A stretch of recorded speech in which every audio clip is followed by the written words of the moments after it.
अस्सलाम वालेकुम, good morning, सुबह बखैर, वेलकम टू एक्सप्रेसो। मैं हूं अली अनीक सैयद और मैं हूं हिना आदिल। उम्मीद है आज के दिन का अच्छा सा आगाज आपने कर लिया होगा, क्योंकि मेरे पास आपके लिए अच्छी सी अपडेट्स भी हैं। वेदर के लिहाज से बड़ी अच्छी खबरें हैं।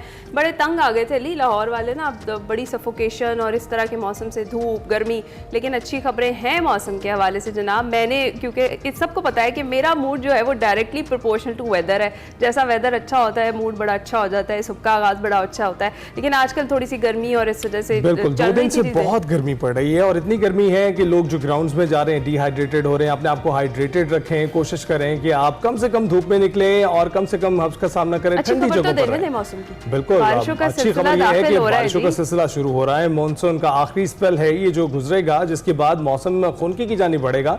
लेकिन इस वक्त गर्म और मरतूब मौसम है, और अपना ख्याल रखें। और हम आगे बढ़ते हैं ना, और आज की एक अच्छी खबर सुनाते हैं। अच्छी कह लें बड़ी खबर में बात करते हैं जरा इकोनॉमी के हवाले से।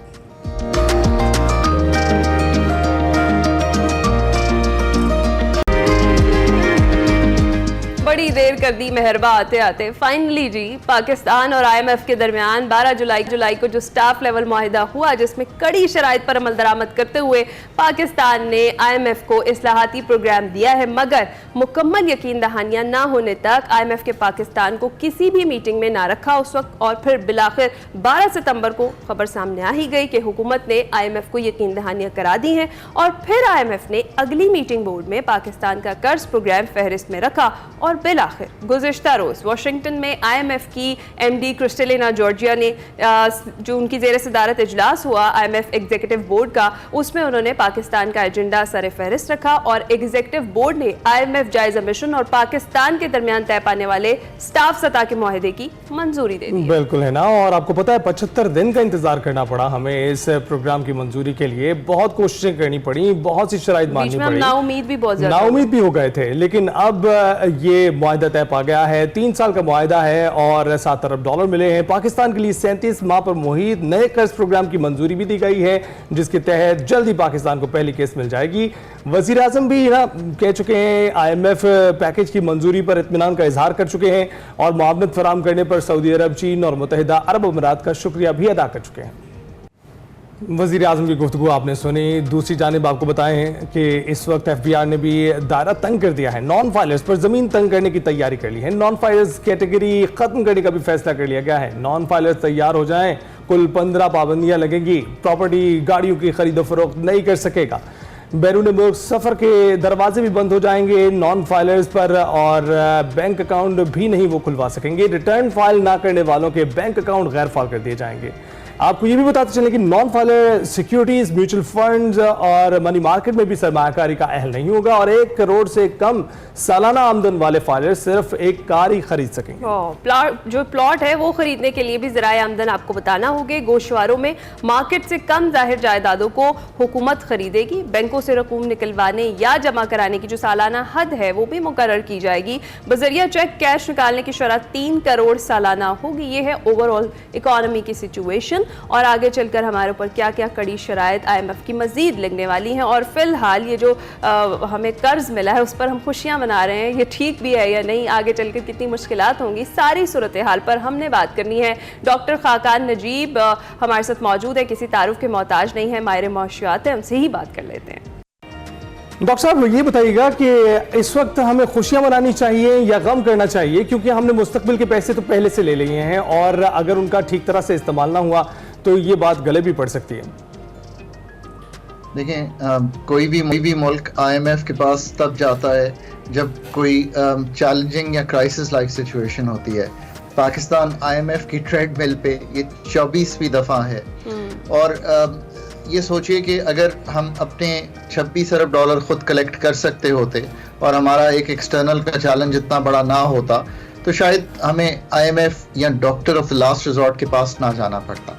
हैविंग सेड दैट, पाकिस्तान के पास इस वक्त प्रूडेंट पॉलिसी मेकिंग, यानी कि ध्यान और जिसे कहेंगे हिकमत यही है कि IMF की इंगेजमेंट रखी जाए, ताकि ये 26 अरब डॉलर अब आपके जो हैं वो आपको एक तरह से कंफर्मेशन सबसे आ गई हैं कि ये कुछ मौखर हो जाएंगे, कुछ रीफाइनेंस हो जाएंगे और कुछ नए पैसे जो हैं वो आपको आ जाएंगे. So you are comfortable on the external front. Otherwise एक मैक्रो स्टेबिलिटी जो कि पाकिस्तान या किसी भी गवर्नमेंट का एक सबसे इम्पोर्टेंट जुज़ इकोनॉमिक पॉलिसी का मैक्रो इकोनॉमिक स्टेबिलिटी है. इसका मतलब ये है कि अब पाकिस्तान की इन्फ्लेशन जो है आपने देखा 38% की बजाय 9.6% थी पिछले माह, और उम्मीद हम करते हैं कि कहीं 12 से 13% के करीब ये साल गुजरेगा. सो इन्फ्लेशन नीचे आ गई है. जो हमारा बैरूनी खसारा था वो बहुत बढ़ गया था और फाइनेंस करना मुश्किल था. अब वो जिसे कहेंगे फाइनेंसिबल लिमिट्स में आ गया है, where we can arrange that kind of financing. और तीसरी बात, इसका जो कॉन्सिक्वेंस है, एक्सटर्नल जो हमारे रिजर्व्स हैं, जो फॉरेन एक्सचेंज रिजर्व्स हैं, वो अगर आप देखेंगे तो इस वक्त 9.5 अरब डॉलर के करीब हैं. ये 2 माह की इंपोर्ट कवर कर रहे हैं. अगर आप 1 अरब डॉलर और डाल लें इसमें जो IMF का है, तो हम 3 माह की तरफ बढ़ना शुरू हो जाएंगे. किसी भी मुल्क के लिए कंफर्टेबल पोजीशन 3 माह के रिजर्व्स होते हैं. हैविंग सेड दैट, जो आपका क्वेश्चन है उसका जो फंडामेंटल आंसर है वो ये है कि ये एक टाइम, ये एक स्पेस बाय करता है पाकिस्तान के लिए, ये एंगेजमेंट, ताकि हम वो काम कर सकें जो पाकिस्तान को फंडामेंटली एनर्जी सेक्टर में, पाकिस्तान के ग्रोथ फ्रेमवर्क में, पाकिस्तान के जो खसारा है तवातर से, जिसको हम कहते हैं मालियाती खसारा, उसको ठीक कर सकें. For the people of Pakistan मैं समझ सकता हूँ this has come at a heavy price. 1800 अरब के नए टैक्सेस हमें लगाने पड़े, बिजली की कीमत बढ़ानी पड़ी, बट पाकिस्तान को जिस तरह हमने इकोनॉमिकली मैनेज किया है इस वक्त और कोई हमारे पास दूसरा रास्ता नहीं था but to be with IMF. इसने एक डिफॉल्ट के रिस्क को खत्म कर दिया है और एक स्टेबिलिटी जो है वो मुल्क में दिखाई दे रही है. तो डॉक्टर साहब फिर इस पर यही कह सकेंगे हम कि इस कर्ज की मंजूरी के बाद कम से कम ये जो बैरूनी अदायगियों का प्रेशर था वो किसी हद तक कम हुआ है? यह बात आपने बिल्कुल दुरुस्त रखी है सामने. जो 26 अरब डॉलर हमने इस साल जमा करने हैं और फिर वही 25 अरब के करीब का एक एस्टिमेट है जो अगले 2-3 साल में हमने या मौखर करवाने हैं या कुछ नए लेने हैं, कुछ वापस करके नए लेने हैं कमर्शियल बैंक से. हमारे जो लोन्स हैं वो फ्रेंडली कंट्री से हैं, कमर्शियल बैंक से हैं, मल्टीलैटरल यानी कि वर्ल्ड बैंक ADB से हैं, और हमारे कुछ लोन बायलैटरल के साथ हैं. ये सारे लोन जो हैं ये हैंडल हो जाएंगे बिकॉज IMF का मेन काम कंट्रीज को डिफॉल्ट से दूर रखना, बैलेंस ऑफ पेमेंट्स यानी कि जो एक्सटर्नल खसारे हैं उनको संभालना है, और इससे एक रूम फराहम करना है कंट्रीज को ताकि वो काम कर सकें जो उनके लिए ज़रूरी हैं. ये बात आपकी बिल्कुल दुरुस्त है and I think Pakistan is on that path. तो डॉक्टर साहब ऐसी सिचुएशन में अगर जो दोस्त ममालिक हैं उन्होंने अपने पैसे निकाल लिए तो फिर सूरत हाल क्या बनेगी? नहीं, लेकिन ये बताइएगा कि आप डॉक्टर साहब 2 साल में रिव्यू होगा इसका 2 बार, और ये साल में 2 बार रिव्यू होगा, और उस रिव्यू की वजह से क्या ये हो सकता है कि अगर दोस्त ममालिक पीछे हट जाएं तो ये डीरेल भी हो सकती है? So let's take these 2 questions separately. पहली बात यह है कि 12.7 अरब डॉलर हैं दोस्त ममालिक के, 5 चाइना का, 4 चाइना का, 5 सऊदी अरेबिया का, UAE का 3, और हमारे पास कोई $700 मिलियन कुवैत का है. IMF ने जब प्रोग्राम का इजरा शुरू में किया जुलाई में तो सोच ये थी कि इनको 3 साल के लिए मौखर करा लिया जाए, यानी कि हमें ये पेमेंट 3 साल ना करनी पड़े. बट अभी जो रीप्रोफाइलिंग हुई है वो 1 साल की है. अब आप दूसरे सवाल पे आए. सो लेट्स होप कि अगले साल भी वो यही जो है इसको मौखर कर देंगे, बिकॉज हम अगले साल भी ऐसी पोजीशन में नहीं होंगे कि इसको वापस कर सकें. अब या वापस करने के लिए फिर हमें कोई और लोन या कोई और डेट उठाना पड़ेगा ताकि हम ये पैसे वापस कर सकें. ये तो एक बात हो गई.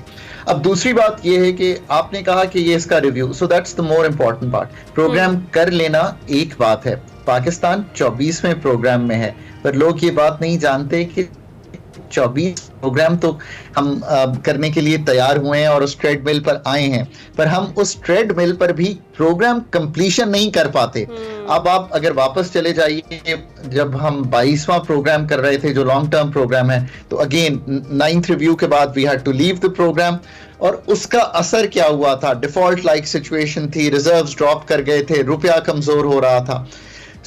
पाकिस्तान ने लॉन्ग टर्म में सिर्फ एक प्रोग्राम कंप्लीट किया है जो 13-16 का प्रोग्राम था। ये बात मुझे इसलिए मालूम है कि I helped Pakistan complete that programme. अब जो रिव्यू होगा 6 माह बाद, आप उसमें जो आपके टारगेट्स हैं वो रिव्यू होंगे, और अगर कोई टारगेट्स पूरे ना हुए, 3 किस्म की चीजें होती हैं, एक quantitative performance criteria, indicative targets और स्ट्रक्चरल बेंचमार्क्स।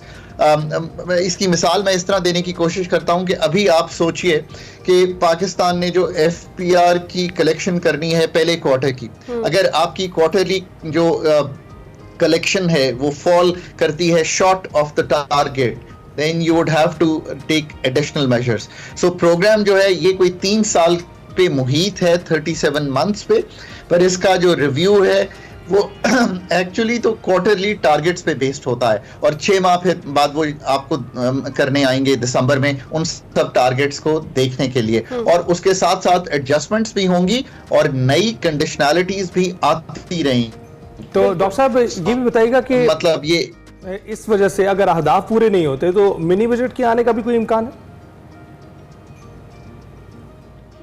देखिए, अगर तो FPR शॉर्टफॉल रहता है, 98 बिलियन का शॉर्टफॉल है अगस्त तक, अगर सितंबर में ये शॉर्टफॉल प्लस नई रकूम ऐसी आई कि सितंबर में कोई शॉर्टफॉल ना हो, ख्याल 1220 अरब रुपए इकट्ठे करने हैं, फिर तो आपको एडिशनल टैक्सेशन नहीं करनी पड़ेगी, बट अदरवाइज या तो एक्सपेंडिचर कट्स या फिर नई टैक्सेशन जो है वो आपको करनी पड़ेगी। ठीक है। अच्छा डॉक्टर साहब, जो सारी हम बात कर रहे हैं, प्राइवेटाइजेशन IMF इस आयाग्राम में काफ़ी इंपॉर्टेंट फैक्टर है। कई इदारों की जो प्राइवेटाइजेशन है वो करनी होगी। सबसे पहले PIA की अगर बात की जाए तो उसके लिए बताया गया है कि 1 अक्टूबर को जो है वो बोली लगाई जाएगी और उसके बाद प्राइवेटाइजेशन का अमल प्रॉपरली दोबारा से शुरू होगा। आपको क्या लगता है इसके अलावा, PIA के अलावा और कौन कौन से ऐसे सफ़ेद हाथी हैं जिनको फौरी तौर पर गवर्नमेंट को चाहिए कि प्राइवेटाइज कर दे? देखिए, सबसे बड़ा प्राइवेटाइजेशन प्रोग्राम तो ऑफ कोर्स एनर्जी सेक्टर का होना चाहिए, जिसमें डिस्कोस हैं, जेनकोस हैं, क्योंकि सबसे बड़ा नुकसान वो कर रहे हैं। फिर कुछ छोटे बैंक्स हैं आपके पास, उनको करना है। फिर सुई कंपनीज हैं, उनको करना है। सो एक बहुत बड़ा मेन्यू है पाकिस्तान के पास प्राइवेटाइजेशन का। अगर ये काम नहीं करेंगे तो फिर वही 1000 अरब रुपए का जो सालाना नुकसान है वो चलता रहेगा। 2012 में मैंने एक पहली किताब पाकिस्तान पर लिखी। उस किताब का मतन ही ये था कि पाकिस्तान के पास 200 के करीब SOEs हैं, उसमें 83 जो हैं वो कमर्शियल SOEs हैं, उनकी 80 सब्सिडरीज हैं। तो सोचिए कि इन सब की जो एफिशिएंसी बेहतर करना है उसके लिए आपने क्या इक़दाम उठाने हैं, और कलीदी तौर पर यह फैसला कीजिए कि commercial enterprises should not be run with in the government and they should be privatised. So privatisation का एजेंडा हम अच्छी तरह लेकर पिछले 10, 15, 20 साल में नहीं चले, इसीलिए कोई खातिर खा प्राइवेटाइजेशन नहीं हुई। जो बड़ी प्राइवेटाइजेशन फॉर एग्जांपल PTCL की हुई, बैंकों की हुई, उसके बाद प्राइवेटाइजेशन का प्रोसेस जो है वो स्लो हो गया पाकिस्तान में। So it's time that we invigorate that process, और ना सिर्फ प्राइवेटाइज करें बल्कि रेगुलेटरी फ्रेमवर्क्स को भी ठीक करें, पॉलिसी साजी को भी ठीक करें, ताकि स्पेशली जो एनर्जी सेक्टर है it should come under the hammer.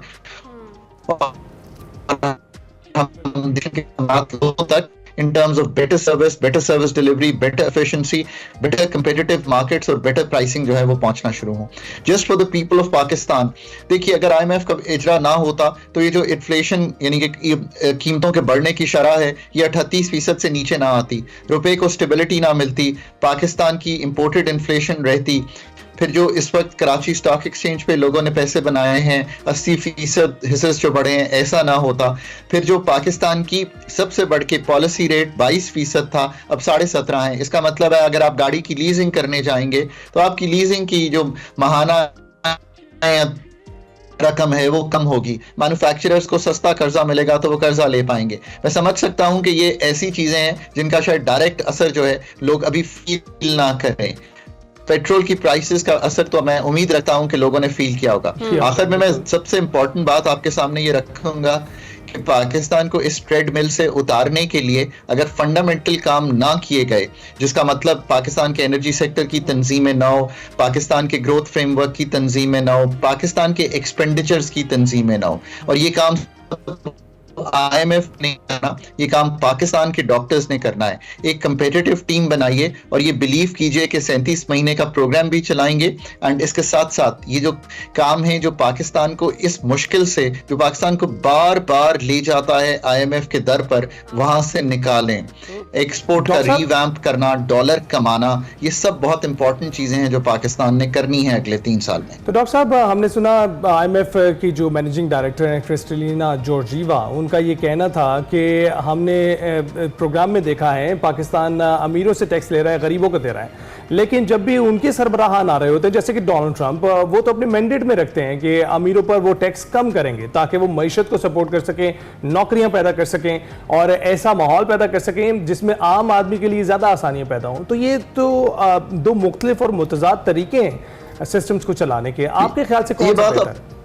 ये बात आपकी दुरुस्त है। देखिए, मैन्युफैक्चरिंग टैक्स हैवी है, एग्रीकल्चर, रिटेल, होलसेल और पाकिस्तान की जो प्रॉपर्टी है ये टैक्स लाइट है, और पाकिस्तान की टैक्स बेस ब्रॉड नहीं है, इसलिए इनकम टैक्स वालों पे बहुत बोझ है। इनडायरेक्ट टैक्सेशन 50-55% है।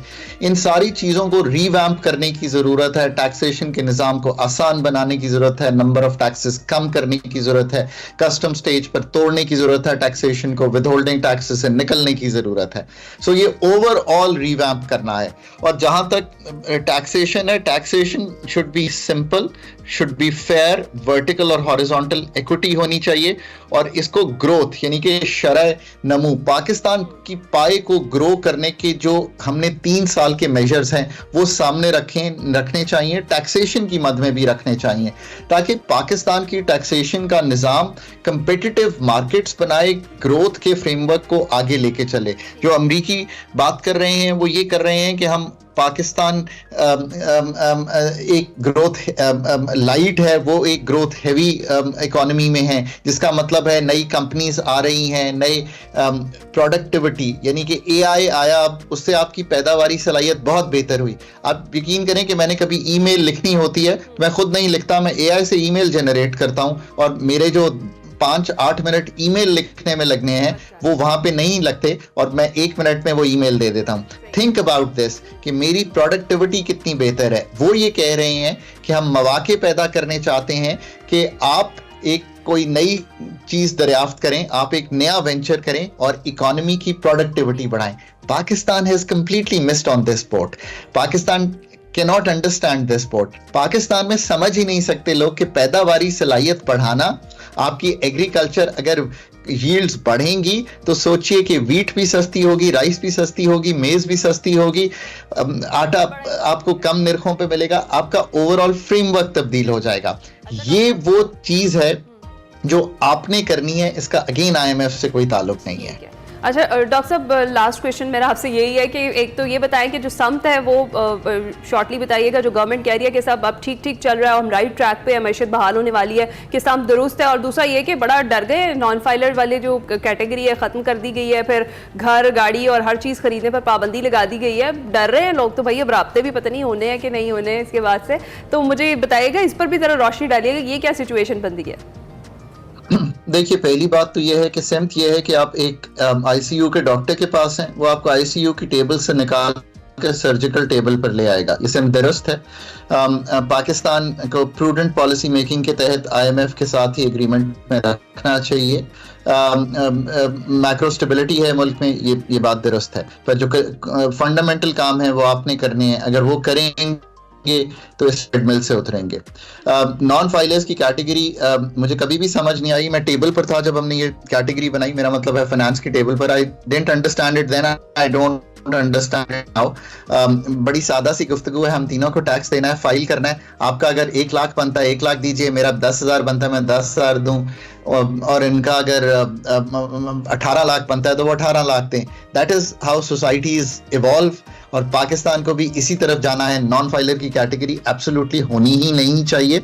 मैं ये कह रहा हूँ कि आप नॉन फाइलर हैं, आप टैक्स नहीं देते, मैं आपको 4% लगाकर चलाता जाऊंगा। That's not probably fair. Tax gaps इसी वजह से बहुत बड़े हैं, यानी कि जितना टैक्स बनता है उतना लोग दे नहीं रहे, और कुछ लोग तो टैक्स नेट के बाहर बैठे हुए हैं, और कुछ हमने सेक्टर्स को मरात देकर बाहर रखा हुआ है। इन तीनों चीज़ों को ठीक करना है। That's the future of Pakistan. अपने पैसे कमाएंगे तो IMF के दर पे नहीं जाएंगे, एक्सपोर्ट्स के ज़मन में और टैक्सेस के ज़मन में। बिल्कुल ठीक। Thank you so much. Doctor Khaqan Najib हमारे मौजूद थे, और जो सारी इकोनॉमिक जो सिचुएशन थी उस पर रोशनी उन्होंने डाली। इस तरह के लोगों को हम यही कहेंगे कि इनको उन टेबल्स पे होना चाहिए जहाँ पर डिसीजन मेकिंग हो रही होती है, जहाँ पे ये चीज़ें चल रही होती है। डॉक्टर साहब ने बहुत काम किया है, इससे पहले भी बहुत ज़्यादा इकोनॉमी के लिए काम किया है, और आगे भी हम उम्मीद करते हैं कि ऐसे लोगों को हम देखेंगे, ताकि जो सिचुएशन बन रही है उसके अकॉर्डिंग डिसाइड भी किया जा सके कि क्या करना है। फिलहाल हमें इस कर्ज पर थोड़ी बहुत खुशी जो है वो मना लेनी चाहिए, क्योंकि आगे जो प्रेशर है बैरूनी अदायगियों का वो किसी हद तक हम पे कम हो गया, लेकिन कर्ज तो फिर कर्ज ही होता है। जो स्ट्रक्चर रिफॉर्म्स है, जो काम हमने खुद करने, डॉक्टर साहब ने बताया कि वो हमें खुद ही करने पड़ेंगे। IMF वो काम हमें करके नहीं देगा किसी भी सूरत। बिल्कुल ऐसे ही है ना, क्योंकि अगर आप कर्ज भी लेंगे उसकी अदायगी करना होगी और उसका दुरुस्त इस्तेमाल नहीं करेंगे, जो कि बहुत ज़रूरी है। इस वक्त ये जो 7 अरब हमें मिले IMF की जानिब से, इसको पूरी तरह से इकोनॉमी में, पूरी तरह से मईशत में लगाना पड़ेगा, उसके बाद ही मईशत आगे बढ़ सकेगी। अगर आपने दीगर चीज़ों में लगा दिया, आपने दौरों पे लगा दिया अपनी चीज़ों में कि जी इसकी ज़रूरत है, उसकी ज़रूरत है, हमारे इदारों को 2 अरब इसको दे दें, 3 अरब उसको दे दें, फिर तो कुछ भी नहीं बनने वाला, करने पड़ेंगे, बिल्कुल कुछ नहीं बनेगा। ठीक है जी। इसी नोट पे हमने काफ़ी समझा दी है इकोनॉमी, हमने कोशिश की है कि आप तक पहुंचाएं कि बेसिकली IMF का ये प्रोग्राम है क्या, और इसमें आगे चलकर आपके साथ क्या होना है, हमारे साथ क्या होना है, एक आम आदमी के साथ क्या होना है। इसी नोट पर हम ब्रेक लेते हैं, कुछ देर में वापस आते हैं।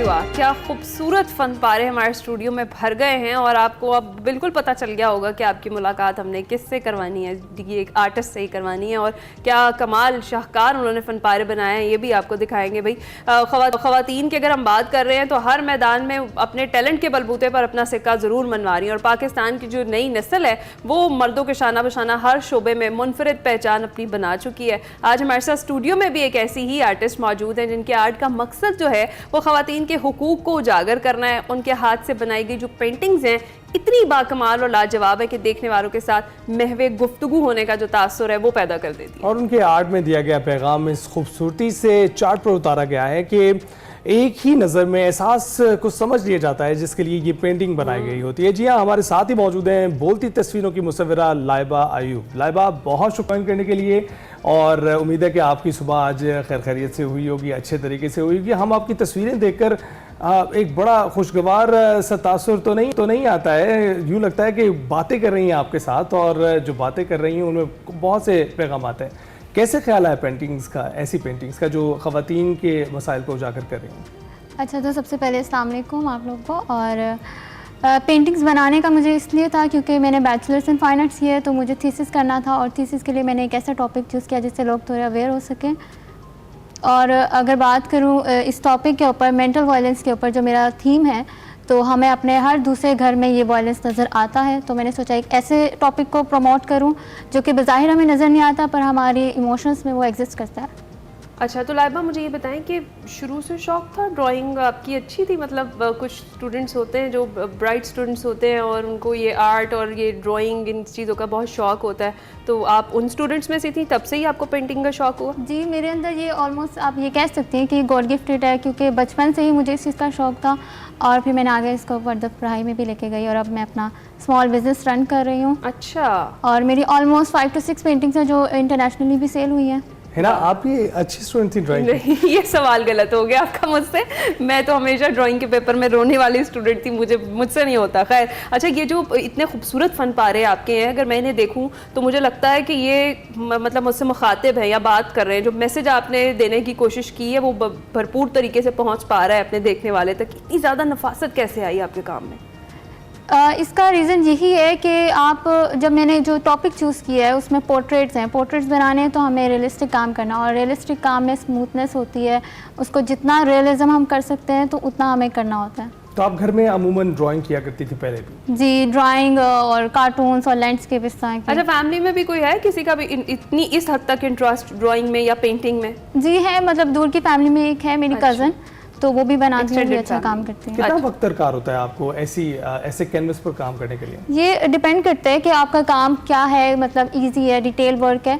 पर अगर इस कैनवस की मैं बात करूँ तो इसको 2 मंथ्स, क्योंकि मैं इसको बहुत डिटेल में लेकर जाने की कोशिश कर रही थी। अच्छा, एक मुसव्विरा जो या मुसव्विर दोनों अपने एहसास से बड़े जुड़े होते हैं, तो हम इसमें देख रहे हैं वायलेंस की आपने बात की, क्या इसका इंतखाब किसी अपने ज़िंदगी में होने वाले वाक़े से हुआ है, किसी ऐसे वाक़यात से ड्राइव हुआ है जो आप शेयर करना चाहें? या फिर सोसाइटी में देखकर आपको? मैंने बिल्कुल सोसाइटी में भी देखा और अपने इर्द गिर्द के माहौल में भी देखा, क्योंकि जब मैं अपना थीसिस के लिए टॉपिक चूज़ कर रही थी तो मेरे माइंड में था कि मुझे कुछ इस तरह का करना है। तो उन दिनों की बात है कि मैं अपने लिए स्कूटी बाई कर रही थी, तो मेरी नानी ने मुझे कहा कि क्या करना है तुमने स्कूटी लेके, लड़कियां तो एक्सीडेंट कर देती हैं।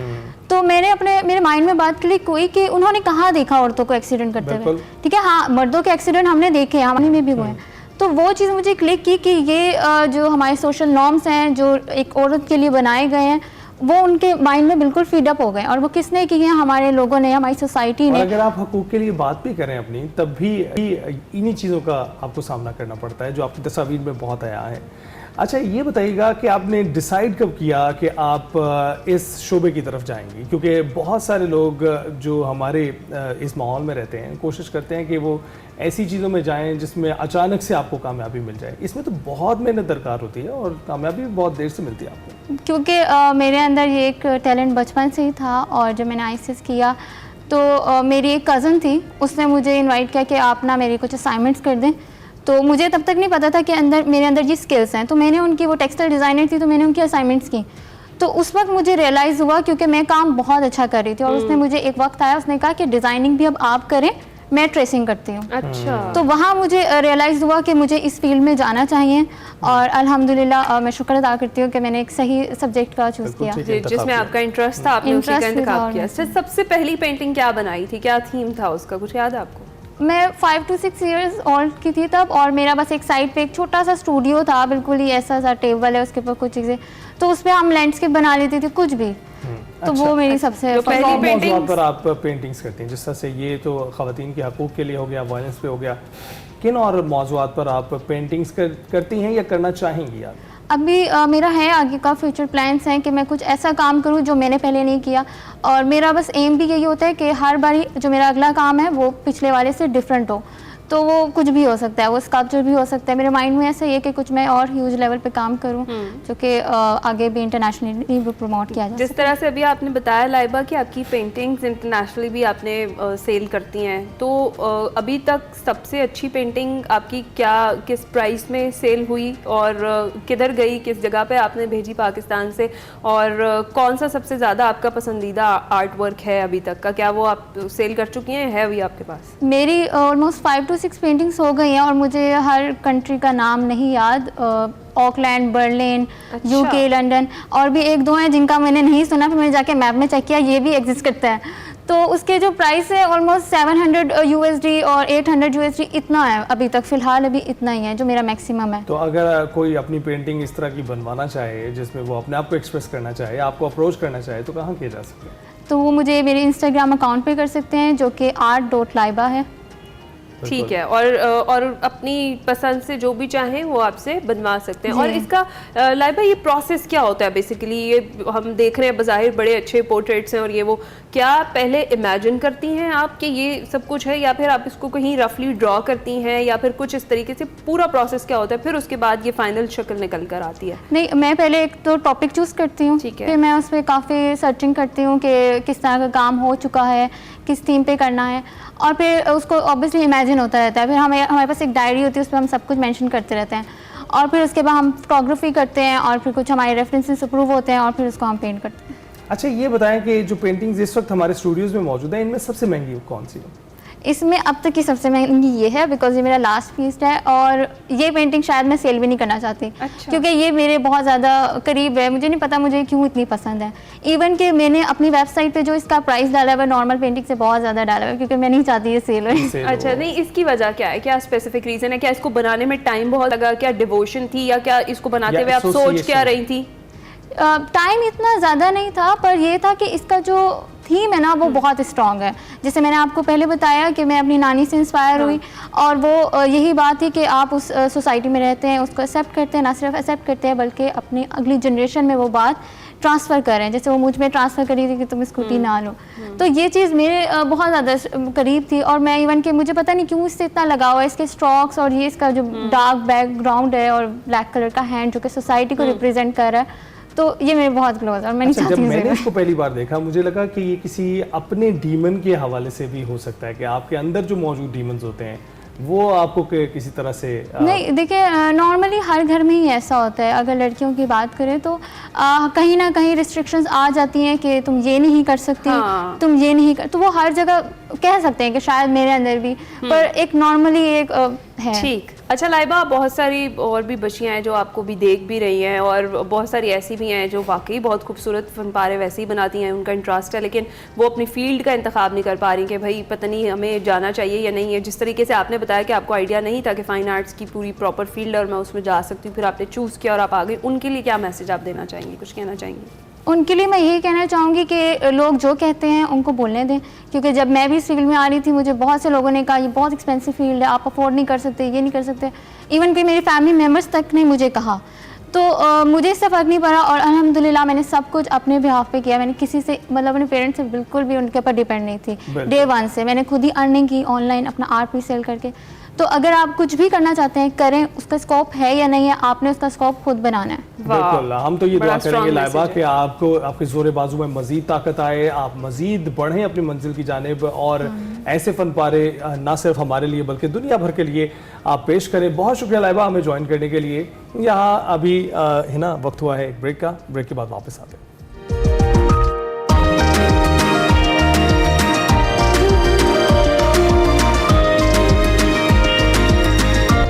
Back to Expresso. जैसा कि मैंने आगाज़ में आपको कहा था कि बहुत अच्छी सी अपडेट्स हैं वो आपके साथ शेयर करनी है, तो अच्छी खबर एक और भी है। फुटबॉल भाई हमारा जो चल रहा था सैफ अंडर 17 चैंपियनशिप, सेमीफाइनल में जगह बना ली है जी। शानदार कारकर्दगी का मुजाहरा करते हुए हमारी टीम ने श्रीलंका को 5-1 से शिकस्त दी और सेमीफाइनल के लिए क्वालिफाई किया। पाकिस्तान की जानिब से इब्तदाई जो बर्तरी है वो 20वें मिनट में मिली, जब सुभान करीम ने एक उम्दा गोल के जरिए टीम को श्रीलंका पर 1-0 की सबकत दिलाई, और उसके बाद 30वें मिनट में मोहम्मद तलहा ने एक और शानदार गोल किया और पाकिस्तान को 2-0 से बर्तरी दिला दी। पाकिस्तान का जो तीसरा गोल है वो 36वें मिनट में सुभान करीम की तरफ से आया, जिसने टीम की बर्तरी को मजीद मुस्तहकम कर दिया। और हाफ टाइम पर पाकिस्तान को 3-0 की वाज़ेह बर्तरी हासिल थी।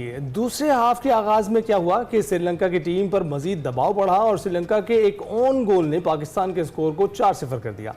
56वें मिनट में अब्दुल गनी ने एक और शानदार गोल कर दिया, पाकिस्तान का स्कोर 5-0 हो गया। श्रीलंका की टीम ने खेल के 76वें मिनट में अपना पहला और वाहिद गोल किया, लेकिन वो पाकिस्तान की ज़बरदस्त कारकर्दगी के सामने ज़्यादा मज़ामत नहीं कर सके।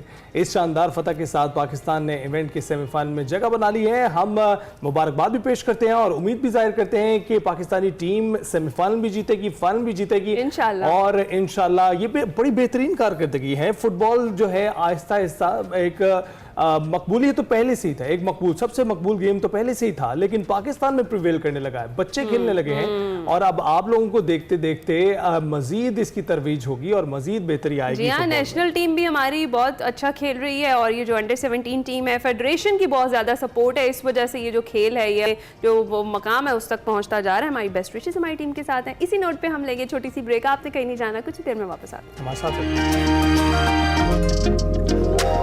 प्रोग्राम के दूसरे हिस्से में खुशामदीद। अब शामिल करेंगे सेगमेंट माइंड मैटर्स, जिसमें आज बात हो रही है कोह-ए-माई की हिस्ट्री के हवाले से। क्या बात हो रही है, आइए जरा देखते हैं।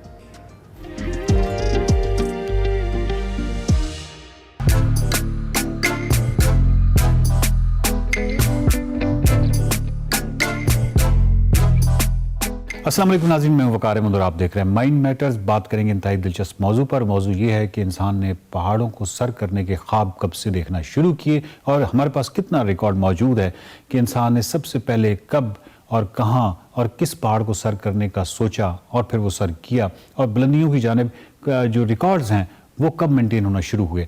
हमें मालूम है कि 1850 या 19वीं सदी का जो वक्त है उसके बाद तमाम रिकॉर्ड्स मौजूद हैं कि किस तरह इंसान ने पहाड़ों को सर करने की जो एक सिलसिला शुरू किया। और ये तारीख जो है ख़त्म हो जाती है 29 मई 1953 को, जब माउंट एवरेस्ट सर होता है। जो इंसान ज़मीन पर बुलंद तरीन चोटी की जो समिट है, उसकी जो चोटी है, उस पर जब पाँव रखता है।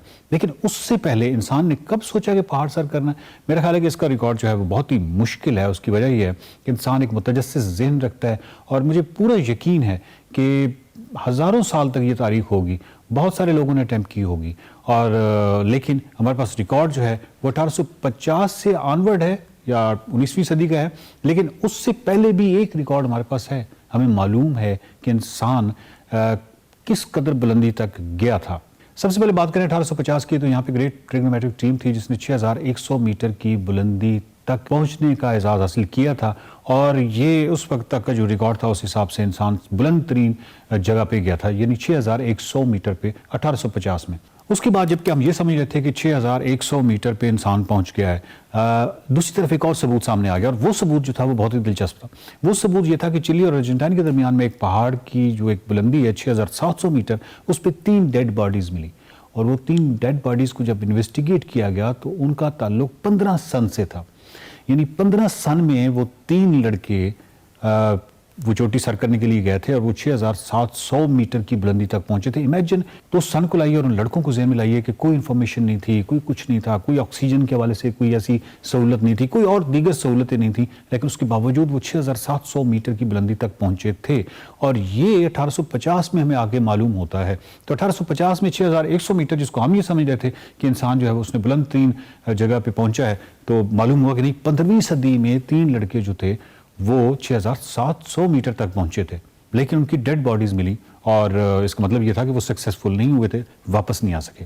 उसके बाद 1865 में जब हम आते हैं तो विलियम जॉनसन ने 7200 मीटर बुलंद पहुंचने का एक दावा किया। और वो जो दावा था उस वक्त तो ये तस्लीम किया गया, लेकिन बाद में ऑफकोर्स उस वक्त हालात नहीं थे बुलंदियों को और समिट्स को सही जांचने की, उनकी जो बुलंदी है उसको सही जांचने की। जब उस पहाड़ को दोबारा से उसकी बुलंदी जो है वो जांची गई तो मालूम हुआ कि उसकी बुलंदी जो थी वो 6710 मीटर थी। तो वो बेसिकली उस वक्त ये समझा गया कि हम 7000 या 7000 का जो एक माइलस्टोन है, हमने उसको अचीव कर लिया और 7000 मीटर से इंसान ऊपर चला गया है। लेकिन एक्चुअली वो दावा बाद में आके गलत साबित हुआ। वो बेसिकली 6700 मीटर की बुलंदी थी। अगस्त 1855 में 2 भाइयों में, रॉबर्ट और एडोल्फ ने, 2 भाई थे जिन्होंने 6785 मीटर की बुलंदी तक पहुंचने का एजाज़ हासिल किया। और ये वाक़ईदा वर्ल्ड रिकॉर्ड था। यानी अगर हम 15 सन के उन 3 भाइयों को भी ज़हन में रखें तो उनसे भी ये ज़्यादा बुलंदी थी। और इस वक्त यानी 1855 तक ये सबसे बुलंद तरीन मकाम था जहाँ पे इंसान पहुँचा था। उसके बाद लंबे अरसे तक खामोशी रही, यानी रिकॉर्ड के हवाले से बात कर रहा हूँ, 1897 तक, 1865 की बात है और 1897 तक खामोशी रही। 1897 में एंडीज़ के जो पहाड़ हैं उनकी एक चोटी जो कि 6962 मीटर बुलंद थी उसको सर किया गया। अब 6962 जो है वो बहुत 7000 के करीब तरीन इंसान पहुँच गया। अब हम 1897 से सीधा 1905 में आते हैं और तकरीबन ये वक्फा जो है ये 8 साल का वक्फा है। और 8 साल के वक्फे के बाद इटली की जो 6 पोर्टर्स हैं उन्होंने 7300 मीटर की बुलंदी तक पहुंचने का एजाज़ हासिल किया। लेकिन 7300 मीटर बुलंदी तक पहुंचने का एजाज़ हासिल करने का मतलब ये नहीं है कि उन्होंने कोई 7000 सर किया। अभी तक कोई 7000 सर नहीं हुआ था। 8000 तो खैर यानी 8000 मीटर की जो बुलंदी की पहाड़ हैं वो तो बहुत बाद की बात है। अभी तक 7000 मीटर तक की कोई चोटी सर नहीं हुई थी। लेकिन हाई एल्टीट्यूड का अगर देखा जाए तो 7300 मीटर तक जो इटली के 6 पोर्टर्स थे ये पहुंच गए थे। 7000 मीटर से बुलंद दुनिया में जो सबसे पहले चोटी सर हुई वो ट्रेवर्सल थी। और इसको सारा बुनियादी तौर पे मकसद उस टीम का इस चोटी को सर करने नहीं था, वो नन्ना देवी जो चोटी है उसको सर करने गई थी।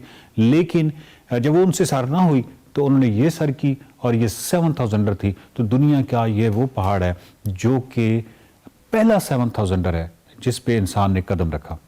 और ये बात 1907 की है, यानी 1905 के बाद 1905 में 7,000 का एल्टीट्यूड हासिल किया और 1907 में पहली 7,000 चोटी सर कर ली गई। अब बीच में ज़रा पाकिस्तान का जिक्र करते हैं और पाकिस्तान का जिक्र यूँ आता है कि 1909 में जबकि 7,000 1907 में सर हो चुकी थी, तो 1909 में एक साहब प्रिंस सुलेगो जो थे, जो माउंटेनियर थे, उन्होंने K2 सर करने की कोशिश की। तो उनके हौसले को सलाम है, दुनिया की दूसरी बुलंद तरीन चोटी है और अभी तक कोई 8,000 सर नहीं हुई थी, वाहिद एक 7,000 सर हुई थी। एक्सप्रेसो में एक छोटी सी ब्रेक लेंगे, आपने कहीं नहीं जाना, आगे चलकर एक बहुत इंपॉर्टेंट टॉपिक है जिस पर हमने डिस्कशन करनी है, कुछ ही देर में वापस आ रहे हैं।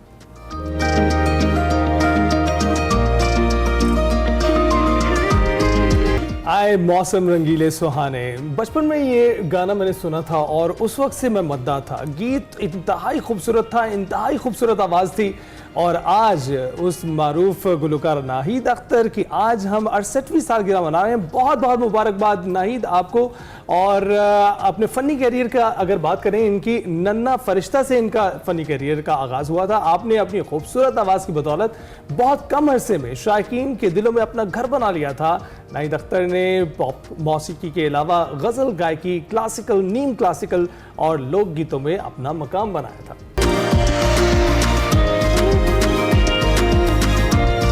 Welcome back to Expresso. जिस तरह से ब्रेक पर जाने से पहले जिक्र किया था कि एक बहुत इंपॉर्टेंट टॉपिक है जिस पर हमने बात करनी है आगे चलकर प्रोग्राम में, तो वो अब टाइम आ गया है कि उस सेगमेंट को शामिल किया जाए और उस मौजू पर जो है वो बात की जाए। हर साल 26 सितंबर को दुनिया भर में वर्ल्ड कॉन्ट्रासेप्शन डे जो है वो मनाया जाता है। बेसिकली इस दिन को मनाने का मकसद ये है कि बच्चों की जो पैदाइश है उसमें मुनासिब वक्फा हो और जो कॉन्ट्रासेप्शन के जो बेहतर तरीके हैं उससे इख्तियार करने से मुतालिक आगाही दी जाए। पाकिस्तान में अगर बात की जाए तो हर साल 1 करोड़ से ज़्यादा जो ख़वातीन हैं वो हामला होती हैं। उन ख़वातीन में से औसतन 40 लाख से ज़्यादा दर हकीकत ऐसी ख़वातीन होती हैं जो हमला होना ही नहीं चाहती। तो पाकिस्तान की कुल आबादी तकरीबन 24 करोड़ से ज़्यादा है। एक अंदाजे के मुताबिक 2044 तक अगर स्पीड यही रही तो पाकिस्तान की आबादी दोगुना हो जाएगी, जो कि एक मतलब बहुत बड़ा अलार्मिंग सिचुएशन है हमारे लिए, संगीन मसाइल का बायस बन सकता है। पाकिस्तान की जो बेशतर आबादी है उसको बुनियादी सहूलियात हासिल नहीं है। पाकिस्तान बेरोज़गारी, गुर्बत में दिन ब दिन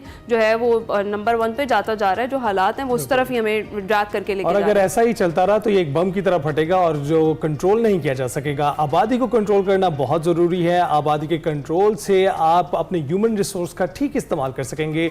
पाकिस्तान की कुल आबादी का 60% से ज़ायद नौजवानों पर मुश्तमिल है और अगर इन नौजवानों को आगाही ना फराहम की गई तो ये बहुत बेहंगम हो जाएगा, बहुत बेहंगम इजाफा होगा। इसके बायस नौजवानों की कसीर तादाद गुर्बत, अदम मसवात, बेरोज़गारी और इंसानी हकूक़ की खिलाफ वर्जियों का भी शिकार है। आबादी के बढ़ने से हर शोबा ज़िंदगी पर असरात रहेंगे। गुर्बत, बेरोज़गारी में इजाफा होगा।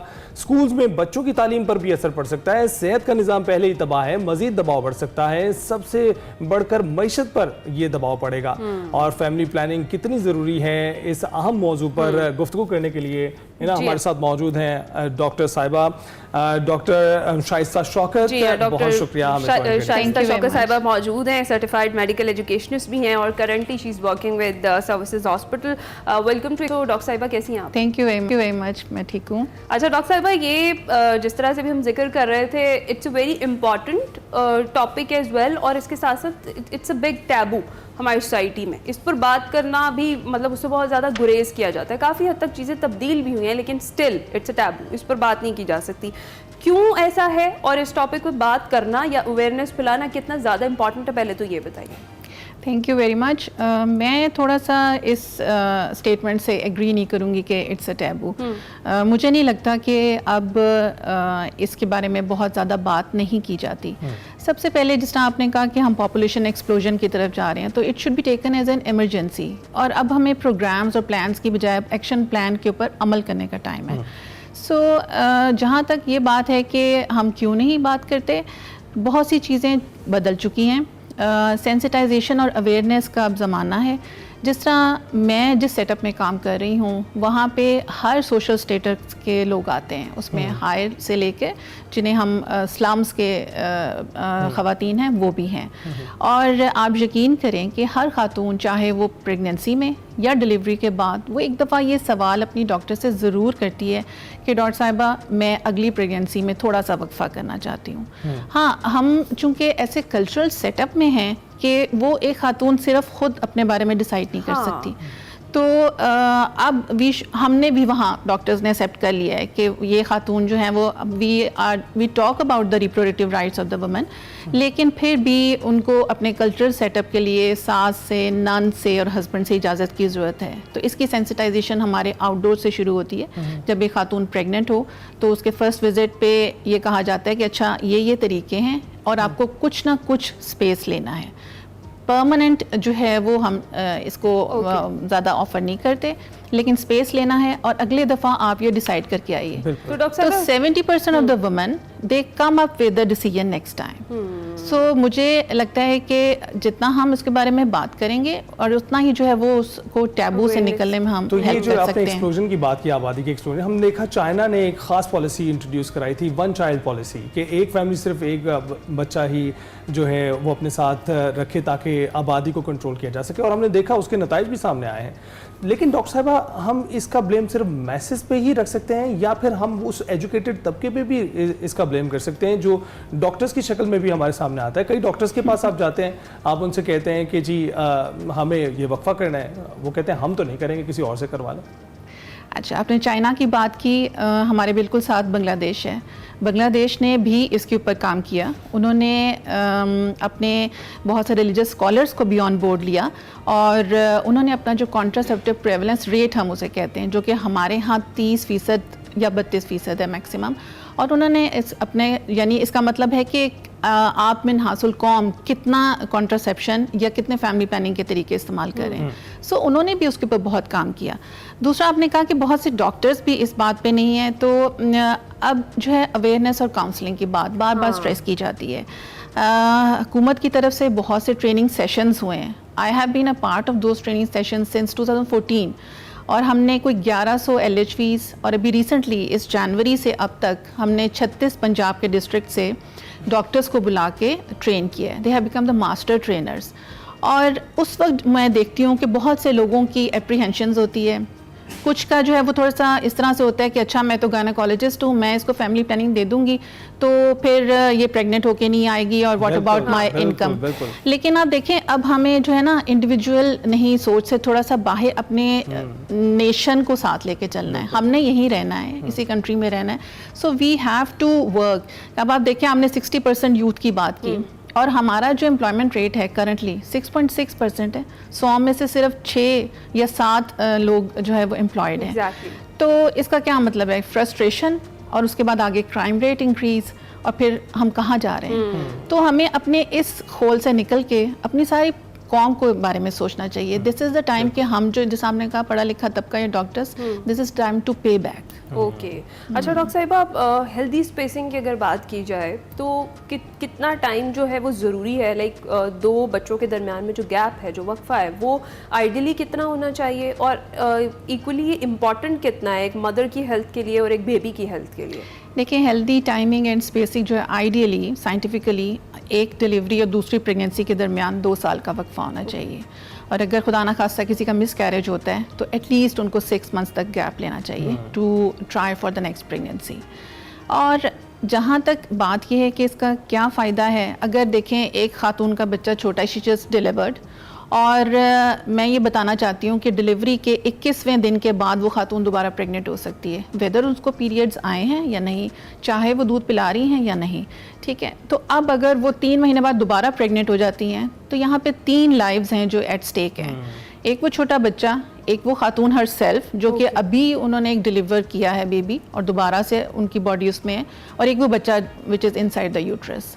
तो आप ये देखें, 3 लोग जो हैं वो एट स्टेक हो जाते हैं। So healthy spacing should be 2 years gap at least. Okay. और इस बेसिकली जो डिफरेंट कॉन्ट्रासेप्शन मेथड्स हैं उनको लेकर बहुत सारी मिथ्स भी हैं हमारी सोसाइटी में, उस हवाले से ज़रा मैं चाहूँगी आप बात करें। हाँ, बहुत सी मिथ्स हैं और इसलिए हम लोग ये ट्राई करते हैं कि अगर एक ऑल्दो हमारे आउटडोर में बहुत बर्डन होता है, 1-2 जुमले ज़रूर पेशेंट से एक्स्ट्रा बोलें। जो मिथ्स हैं, जैसे कि हम कॉपर टी बहुत ज़्यादा प्रमोट करते हैं बिकॉज वो आप 10 years तक ले सकते हैं, लेकिन इट्स नॉट नेसेसरी कि अच्छा एक दफ़ा रख दिया तो 10 साल बाद नहीं, आप 6 महीने बाद निकलवा दें, आप 2 साल बाद निकलवा दें। उसके मिथ्स ये होते हैं कि जैसे अगर आप उस खातून के फैमिली में किसी को खातून को कोई कॉम्प्लिकेशन हो गई तो कि जी ये कॉपर्टी जो है ये तो अंतड़ियों में घुस जाती है, कलेजे में चढ़ जाती है, दिमाग पे चढ़ जाती है। मैंने यहाँ तक भी सुना है कि डेथ हो जाती है आपकी। हाँ, कैंसर हो जाता है, बांझपन हो जाता है इसको निकलवाने से, या एबनॉर्मल बच्चे पैदा होना शुरू हो जाते हैं, या बहुत ही मुझे फ़नी लगा कि शौहर को इसका नुकसान हो जाता है। आई वंडर क्या नुकसान हो सकता है। लेकिन ये कि हमें उस खातून, देखिए हेल्दी मदर एक हेल्दी नेशन को दे सकती है। आप एक घर की खातून जो है न्यूक्लियस ऑफ द फैमिली होती है। आप देखें उसने सर पे दुपट्टा बांधा हुआ हो, लेटी हो, तो घर भी सारा उल्टा पड़ा हुआ होता है। तो हमें बहुत ज़्यादा इसके ऊपर स्ट्रेस करने की ज़रूरत है। अच्छा, और दूसरा ये डॉक्टर साहिबा, जिस तरह से आपने कहा कि इक्वली अवेयरनेस की ज़रूरत है और आपको ये लगता है कि अब ये टॉपिक एक टैबू नहीं रहा, इस पर बात हो रही है और अवेयरनेस भी किसी हद तक फैलाई जा रही है। हाँ, मुझे तो जो लगता है। हमारी अंडर प्रिविलेज्ड ख़वातीन हैं, जो रूरल एरियाज़ में हमारी ख़वातीन हैं, वहाँ तक बेसिकली ये जो कॉन्ट्रासेप्शन का जो क्या कह लें कि जो आइडिया है या इस चीज़ को किस तरीके से जो रूरल हेल्थ वर्कर्स हैं वो किस तरीके से पहुँचा रहे हैं, क्या ऐसा है कि वो एग्जैक्टली वही चीज़ उनको भी कन्वे की जा रही है जो हमारी जो प्रिविलेज्ड ख़वातीन हैं, जो अच्छी गायनेकोलॉजिस्ट को अफोर्ड कर सकती हैं, उनके पास विज़िट करती हैं? तो इस हवाले से ज़रा बताइएगा। अच्छा, देखिए इसमें हम हर चीज़ जो है ना वो हुकूमत पे या गवर्नमेंट पे ब्लेम करते हैं। हाँ। लेकिन मुझे यहाँ बीच में मुझे प्लस पॉइंट भी लगता है। जिस भी रिसेंटली जो मैंने आपको बोला कि 36 डिस्ट्रिक्ट हमने किया, that is well women clinic जो हमारे पंजाब में स्टार्ट हुआ है। और वो सारी डॉक्टर्स उस वेल वुमेन क्लिनिक का हिस्सा थी। उन्होंने आके वहाँ पे और भी बहुत सी स्क्रीनिंग होते हैं, जिसमें से एक अब कॉन्ट्रासेप्शन या long acting reversible method of contraception या फैमिली प्लानिंग के तरीके को डाला गया है। सो उस वेल वुमेन क्लिनिक पे बहुत सी ख़वातीन की एक्सेस है। फिर यहाँ पे अवेयरनेस की बात आ जाती है, मेरा और आपके जो है ना फ़राइज़ की बात आ जाती है। टीवी पे एड्स हों, सोशल मीडिया हो, प्रिंट मीडिया हो, उसके अलावा एक डॉक्टर जो है या कोई भी हेल्थ केयर प्रोफेशनल्स, वो LHV हो सकती है, उनके कम्युनिटी मेडिसिन की मिडवाइफ हो सकती है, उसने अवेयरनेस देनी है। आपने देखें जो रूरल एरिया में गांव में रह रही है, उसको सिर्फ ये पता होना चाहिए कि वो कहाँ से कब कोई तरीका फैमिली प्लानिंग का इस्तेमाल कर सकती है। बस जो एक सिर्फ नेगेटिव पॉइंट है सप्लाई चेन मेंटेनेंस, यानी कि अगर मेरे पास एक पेशेंट आई है, उसने इम्प्लानॉन रखा, यहाँ पे जो कैप्सूल हम रखते हैं 3 इयर्स के लिए होता है, वो सेटिस्फाइड है। अब वो 3 साल बाद आएगी, डॉक्टर साहब ये निकाल दें और मुझे नया रखते हैं। अब आई एम नॉट श्योर कि मेरे पास वो 3 साल बाद मौजूद होगा कि नहीं। सिर्फ ये एक मुझे लगता है कि हम थोड़ी सी हमारी हिंड्रेंस है। अदरवाइज मुझे ये लगता है कि हमारी ख़वातीन को बहुत ज़्यादा अवेयरनेस है। अच्छा, तो ये भी बताइएगा कि आगाही के हवाले से जो तंजीम है DKT, वो कैसा काम कर रही है? DKT एक ऑर्गेनाइजेशन है जो कि बहुत अरसे से पाकिस्तान में कॉन्ट्रासेप्टिव मेथड्स, MVA मेथड्स, और दूसरा ये कि उन्होंने धनक क्लिनिक्स कायम किए हुए हैं 1500 से ज़्यादा ऑल ओवर पाकिस्तान में। और वो अब कुछ LHVs और हेल्थ केयर प्रोफेशनल्स की ट्रेनिंग में भी इम्पॉर्टेंट रोल प्ले कर रहे हैं। तो हम हैंड इन हैंड सारे जा रहे हैं। रियासत क्या फैमिली प्लानिंग में किरदार अदा कर सकती है? रियासत किरदार अदा कर सकती है training of the health care professionals, not only doctors, LHVs, community medicine, ये सारे वो हैं जो रूरल एरियाज़ के अपने ही रिप्रेजेंटेटिव हैं। वो ज़्यादा कम्युनिकेट कर सकती हैं, उनको उनके अंदर की साइकोलॉजी का ज़्यादा पता हो सकता है। सो पहली बात तो ये। दूसरा ये कि continuous supply of the commodities या कॉन्ट्रासेप्टिव के मेथड्स हमें मिलते रहें, और अवेयरनेस के लिए एड्स और पैम्फलेट्स और प्रिंट मटेरियल, सोशल मीडिया। सही है। डॉक्टर साहिबा, ये तो हमने सारे रोल की भी बात कर ली। इन दी एंड में चाहूँगी आप बताएं कि एक हस्बैंड का क्या रोल होता है इस सारे चीज़ में, जिससे आपने बताया कि एक अगर खातून आती है तो उसको बहुत सारे स्टेप्स पे परमिशन लेकर फिर आना पड़ता है कि वो कॉन्ट्रासेप्शन के लिए कुछ करना चाह रही है या वो कोई रखवाना चाह रही है IUD के अलावा। तो एक हस्बैंड का क्या रोल होना चाहिए आइडियली, और क्या होता है? क्या अभी भी उस तरीके से हस्बैंड्स अपनी वाइफ को सपोर्ट कर रहे हैं जिस तरह से हम रूरल एरिया की मैं दोबारा से बात करूंगी, वहाँ पर भी ये सब कुछ चल रहा है कि उनको भी उतनी ही अवेयरनेस है इस हवाले से या नहीं? कोई मैसेज कपल को आप देना चाहें जो देख रहे हैं, जिनको इस हवाले से अवेयरनेस नहीं है, पता नहीं है, कुछ कहना चाहें तो वो भी इन दी एंड आप। मैं सिर्फ ये कहना चाहती हूँ कि हस्बैंड का रोल सिर्फ और सिर्फ एक होता है, सपोर्ट।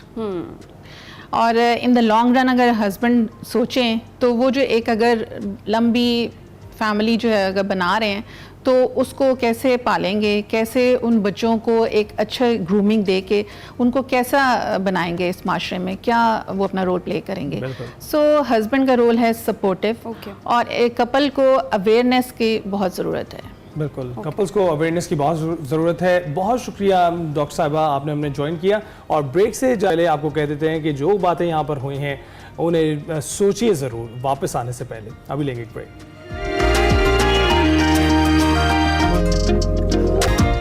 Welcome back. शो का तो इख्तिताम हो रहा है, आखिरी सेगमेंट है, लेकिन आपके दिन का आगाज़ हो रहा है और आपके इस दिन के आगाज़ पर हम आपको मौसम का एक जामे हमें हाल बताते चलते हैं। खलीज बंगाल से मरतूब हवाएं मुल्क के बालाई इलाकों में दाखिल हो रही हैं। मगरबी हवाओं का सिलसिला आज से मुल्क के बालाई इलाकों पर असरअंदाज हो सकता है और आज से 1 अक्टूबर तक पंजाब के बेशतर इजला में गरज चमक के साथ बारिशों का इम्कान है। जी हाँ, और इसके साथ साथ हब्स और घुटम का मौसम जो है वो खत्म होने वाला है। मैंने आगाज में आपसे कहा था कि मौसम के हवाले से अच्छी अपडेट्स हैं आप तक पहुंचाएंगे। हमने कहा जरा डिटेल में बात कर लेते हैं। शाहिद अब्बास साहब चीफ मेट्रोलॉजिस्ट हमारे साथ मौजूद हैं, उनसे ही बात कर लेते हैं। अस्सलाम वालेकुम शाहिद अब्बास साहब, कैसे हैं आप?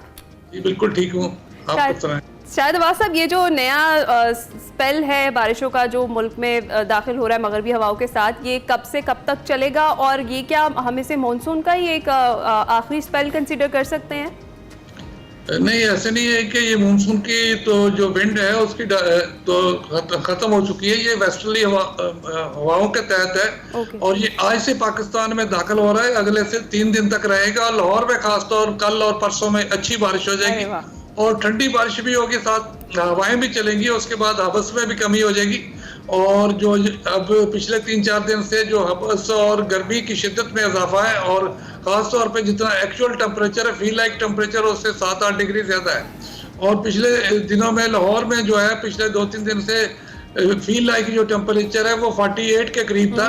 तो आने वाले दिनों में ये 7-8 डिग्री वाजे तौर पे इसमें कमी हो जाएगी और इसमें लेट नाइट और अर्ली मॉर्निंग के जो टेम्परेचर है वो बहुत खुशगवार हो जाएंगे। तो पहाड़ों पर क्या सूरत हाल रहेगी? पहाड़ों पे इसमें जो है हल्की बर्फबारी हो सकती है और टेम्परेचर वहाँ तो जो है 10 के डिग्री में के रेंज में पहुंचे हुए हैं और उससे भी 2-3 डिग्री और कम होगा। 7-8 डिग्री जो है मिनिमम टेम्परेचर चले जाएंगे गर्दू और इर्द गिर्द के इलाकों में। और बाकी इस्लामाबाद और बरी में भी जो टेम्परेचर जो है रात के वो 20 डिग्री या उससे नीचे आ जाएंगे।